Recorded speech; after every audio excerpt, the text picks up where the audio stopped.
உள்ள குக்கர் போட்டிருக்கேன். அது ஹீட் ஆகிறதுக்குள்ளார ஒரு 2 வெங்காயத்தை கட் பண்ணி எடுத்துக்கலாம். வாங்க இன்றைக்கி நம்ம ரத்த பொரியல் செய்யலாம். அதுக்கு ஒரு ஆட்டோடைய ரத்தம் வாங்கிட்டு வந்திருக்கேன். அதுக்கு தாளிப்பு செஞ்சுக்கலாம் வாங்க. எண்ணெய் விட்டுருக்கேன். 1/2 ஸ்பூன் பெருஞ்சீரகம், 1/2 ஸ்பூன் மிளகு சீரகம்,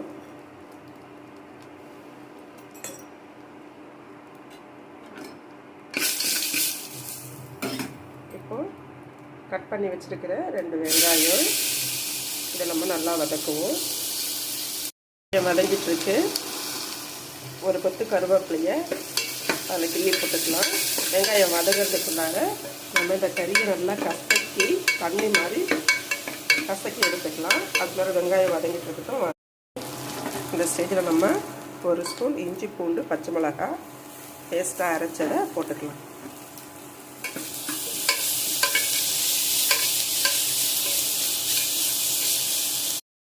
இதில் கொஞ்சமாக ஒரே ஒரு துளி அளவுக்கு மட்டும் உப்பு வெங்காயத்துக்கு மட்டும் போடுங்க. ஏன்னா ரத்தம் வாங்கும்போதே ஒரு சிலவங்க நமக்கு உப்பு போட்டு கொடுப்பாங்க. அதனால் நம்ம முன்னாடியே நிறைய போட்டுறக்கூடாது. இஞ்சி பூண்டு பச்சை மிளகாய் வெங்காயம் எல்லாமே நல்லா வதங்கிடுச்சு. இந்த ஸ்டேஜில் நம்ம ரத்தத்தை ஊற்றி கிண்டலாம். கரைச்சி வச்சுருக்கேன். கரைச்சதும் பாருங்கள் தண்ணியாக இருக்கும், லைட்டாக திரியாக இருக்கும்.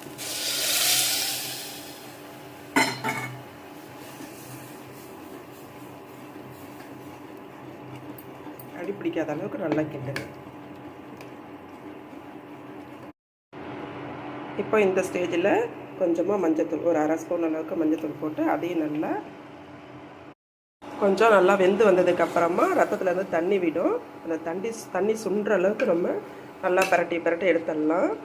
இன்றைக்கி ரத்த பொரியலும் மட்டன் பிரியாணியும் வச்சுருக்கேன். பிரியாணி வீடியோ எடுக்கிறதுக்கு ஸ்டார்டிங்கில் மறந்துட்டேன். நான் இன்னொரு நாள் மட்டன் பிரியாணி எப்படி செய்யறதுன்னு வீடியோ எடுத்து உங்களுக்கு போடுறேன்.